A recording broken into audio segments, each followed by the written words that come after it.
Welcome back to another episode of Finding Your Frequency. I'm Morgan Allen, joined today by John Chappelear with Changing the Focus. John, thank you for joining. Oh, thank you so much for letting me be a part of the show. I really appreciate that very much. Yes. So you're an author and you're a speaker and a consultant. So I do all sorts of stuff. Yeah, and we focus on the EQ, not the IQ. We focus on the EQ, not the IQ. Tell me more. Well, I started out in business, starting and running companies as a kid. I opened my first company, and I grew up in Washington, D.C., opened my first company when I was 30, and built 5 companies over a period of about 25 years in Washington, which were great. And I had, wonderful success with them. But in my book, The Daily Six, you'll find that there was a point in time where I ran into a problem with the bank, and the only problem I had with the bank was I had enough assets to cover the money that I owed them. So they decided to take all my assets and pay themselves back. And so I found myself on a new path. Wow. That is wild. Yes. It's a whole. Imagine a bank. That's right. I was waiting for some large Russian guy to come in and loan me a lot of money, but nobody did. Oh my goodness. Nobody did. So it was just fine. Okay, now how do I start a business with no money? Kind of thing. And I started doing brokering. Started doing brokered printing, and I brokered a number of other things that led me into the idea that it's really our emotional connection to people that gets things done, because I couldn't pay people a lot of money to get things done. It had to be having them want to be a part of the process, not because they needed the money, but because they wanted the connection. And it changed dramatically the way in which people were. The turnover, there was no turnover, there was almost no absenteeism. There was productivity was skyrocketing, and we got to a point, of course, where people could start getting paid really nicely and really well as the new businesses took off. Because I'm sure we can all relate to when you're excited about something, you're motivated to do it. You want to take action on it. Sure, absolutely. And if you feel as if you have suggestions or ideas that are valued by leadership, you bring them to leadership. Yes.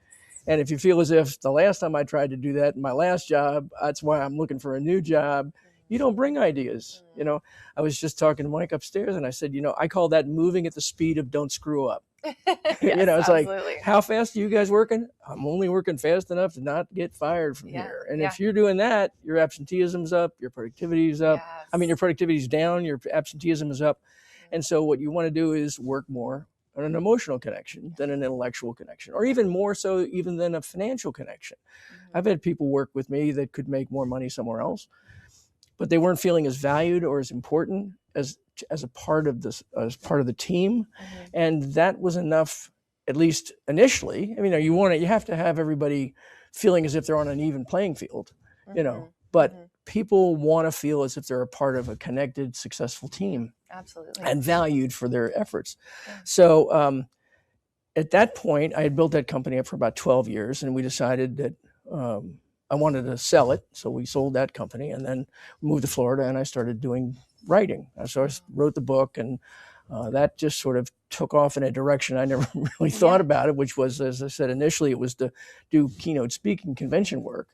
And I did lots of that, but every time I would speak to a group of leaders, the leaders would want me to come talk to their leadership, and then their leadership wanted me to talk to their teams. And that ended up spreading into developing training programs, excuse me. And the first training program I did for a large hospital was how to stop thinking like a department manager and start thinking like an organizational leader. So to get out of this, well, my department's doing great. Yeah.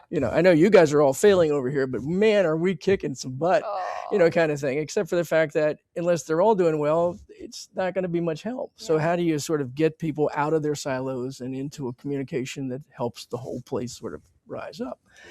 And the problem that I found in most cases is that's not a 2.5-hour workshop. Yeah. It takes time. So you have to be willing to invest in, if you want culture to change, then if you want 3 new ways to close a sale, I can teach you that in 2.5 hours. If you want your culture to change so people show up in a positive mood and interested in not in just their success, but in the success of others, then that takes time. Yeah, it really does. And so that's what I've spent the last 20 years, 25 years working on. Wow. So how does the Daily Six help people do that?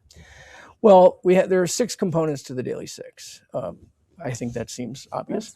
And I wanted it to be one shorter than Covey. He needed 7. He needed 7 habits. I just wanted to do 6. Perfect. So it's just the willingness to try new things, find new teachers, teach us new lessons. Are you willing to do that, or are you not? Because if you're not, I wear this somewhere up in here is a yellow willingness bracelet. I did see that earlier. It's up here somewhere. There it is, right in there. Like a live but it says willingness on it, and I've been wearing it for 20 years. I have said in every relationship I've been in, people ask me, what's one thing that you're looking for in a partner? And I said, willingness. Yeah. That's okay. And that's it. I mean, if you're not willing to be uncomfortable or try new things or learn new lessons from new teachers, or you're willing to change, and I mean change, not just lip service, but actually, be a different person. React differently in situations. I was just talking to a client yesterday about this, and it was like, but I don't know how to tell her that it needs to be this way. And I'm like, then show her how to. Show her, don't tell her, And it's just like, oh, I said, yeah, stop using words and start using actions, and see if that doesn't bring that level of belief back more quickly. Yeah. Oh, okay. Well, we'll try that. So we'll see. I don't know. I might have a text waiting with the whole thing exploded. But based on my experience, the more that we can be something rather than talk about something, the more believable it is. Yes. So you start with willingness, and once you're willing, then we teach people about quiet time, whether that be meditation or prayer or mindfulness or knitting or whatever you want. I don't care. But give me 5 minutes in the morning and 5 minutes in the evening. Or work your way up to that. I mean, if you only give me 30 seconds, I'll take the 30 seconds. But in 25 years of working with people on meditation or mindfulness practices, I have never had a client say, that wasn't worth the time it took me to get here. I've had people quit. No, I can't do this, and just forget about it. But anybody who has stayed with it, say 60 days, anybody who stayed with it for 60 days, I've never had a single person say, wow, that was a real waste of my time. But if you're, emotions are like catching a wave. If you've ever ridden a wave in the ocean, there's a point at which you can still drop back. But if there's a point at which, if you go a little bit further, it's the wave that's in charge. And that's your emotion, whether it be joy and happiness, or whether it be anger, resentment, or jealousy. And if you can begin to learn through willingness and quiet time where that point is, you can find yourself dropping back. And if you can do that, your life gets a whole lot easier every day. That's what we were talking about earlier about the first responders. Is there a way to get a first responder to sort of settle back a little bit when they're charging into something that's clearly very dangerous, versus just relying on adrenaline, maybe rely on mindfulness a little bit more than just adrenaline kind of thing. So once you've got willingness and quiet time set up, then the next thing is service focused towards others. That's what changing the focus is all about. Changing the focus from what's in it for me, what's in it for me to what's in it from me. What am I putting into my relationships? What am I putting into my job? What am I putting into my family? Because for me, it's really got to be holistic. I mean, you can't take anger and then carry that you've stuffed down at work and then carry it home. I mean, you can, but it's going to be a problem. It's not going to work out. It's not going to work out very well at all. So, a friend of mine used to say, that's why people get angry at home, because they can't get fired at home. I said, no, but they can get divorced at home, So once you do the service, then the next one is love and forgiveness. And I consider love and forgiveness two sides of the same coin. It's just, if you're loving, then you're acting in forgiving ways. And if you're forgiving, then you're acting in loving ways. And the way in which I define love in the book is just simply understanding the needs of someone else and treating their needs as important as my own. And not more important and not less important. And that's the issue I find I do a lot of work with hospitals and nurses, and they're always overgiving and overgiving and overgiving, and they end up just drained. And so it's got to be, I appreciate the fact that these patients need you, but they also need you to be capable of giving. And if you don't have, you can't give.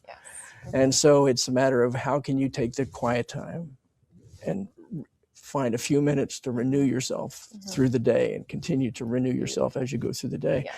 So you get love and forgiveness. And forgiveness is just letting go of hoping for a better yesterday. yesterday is done and it's gone, and you just need to make your best with it and change, like I said to the guy this morning, show that there's a different behavior today than there was yesterday. And then love and forgiveness, and be grateful for all things at all times, even tough stuff. Yes. Because there's a thing I call the gift of devastation. That's what I got in 1991. I got that gift of devastation, where the bank came in and said, thank you for 12 and a half years and 400 employees, and we'll take all this. Thank you. And I didn't think of it as a gift initially. I didn't think of that at the moment.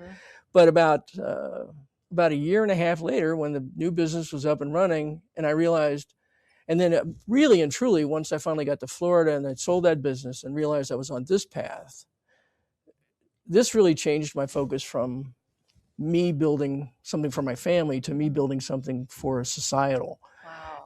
And I wouldn't have been on that path. If that company had kept going, I'd been playing golf 3 times a week, and and it would have been my focus here, and how smart am I to have saved all this, kind of thing. And so sometimes it takes that, getting fired and moved to a different city to find the love of your life or the job you always wanted or whatever it is. I find people, when I tell people about gifts of devastation in a workshop, everybody's hand goes up. Oh yes, this happened to me. I had a friend who did this. And everybody's got a story like that. Oh yeah. And so once gratitude, then number 6 is action. Oh, yeah. Number 6 is, these are all great concepts, but you can't leave them as concepts. So it's not a matter of give me an hour and a half every day in the gym or spend an hour meditating and humming somewhere in a corner. It's like, you got a life to do. You got to, but give me a quiet meditative time throughout the day a little bit to just kind of recenter yourself. Other than that, it's just intention. What's your intention when you pick up the phone or you go into a meeting? What's the intention here? Not what's your goal, but what's your intention? How would you like people to think of you at the end of this phone call or at the end of this meeting? Kind of thing. So good. There's gold in that book and everything you said, and that will change someone's life. I want to have you come back in and tell us all about your wife's book. Actually, let's bring her in. Yes. All right. We'll do it. Susan, we're going to drag you in. John, it's been a pleasure. Thank you so much. Thank you. Time flies when you're having fun, right? Thank you. And viewers, thank you for tuning in to another episode. If you want more info, head on over to findingyourfrequencytv.com. We'll see you in the next episode of Finding Your Frequency.